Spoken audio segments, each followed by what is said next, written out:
Mga kaibigan sa Albay, yung iba galing sa Sorsogon.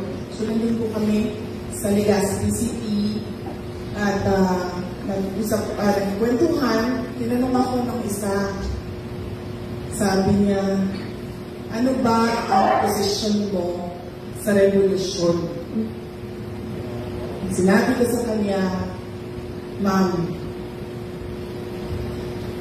noong ako ay naging Vice President, nung pinili niyo ako maging Vice President, nag-oath kasi ako. At kung makikita niyo sa Philippine Constitution, napakasimple nung oath ng President at Vice President. Dalawa lang yung sinabi doon. Preserve and defend the Constitution. Yung pangalawa doon, implement its laws. Yan lang yung dalawa na oath ng President at Vice President. Wala nang ibang sinabi. So sinabi ko sa kanya, hindi ako pwede na magsabi ng anything extra constitutional dahil nakatali ako sa oath ko.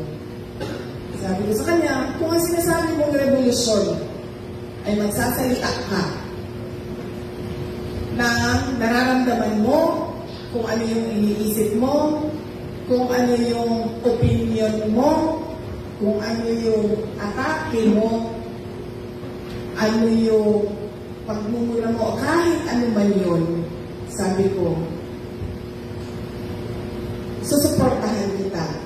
Kasi yan is a right that is protected by the Constitution. That is the freedom to speech and expression. Freedom of speech and expression yan. Kaya kahit anong sabihin mo, kahit abot na yan sa libelous, libel na ang kaso mo, papabayaan pa rin kita. Kaya kung makikita nyo, kahit na anong sinasabi ng kahit sino, hindi ako nag-file ng kaso. Pinapabayaan ko lang siya. Yung asawa ko, nagre-reklamo na siya.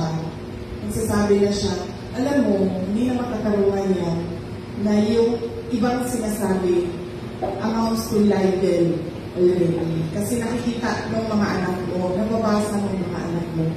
Sabi ko sa kanya, kung kasuhan natin lahat ng libel, sabi ko, mauubos yung oras natin sa sobrang dami ng sinabi nila na below the belt at kabastusan. Ubus ang oras natin.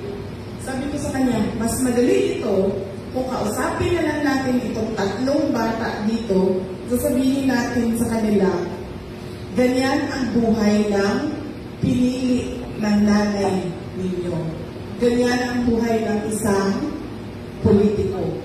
Ganyan ang buhay ng isang public official. Sabi ko, mas madali yan na ipaintindi mo na lang sa kanila kung ano yung nangyayari.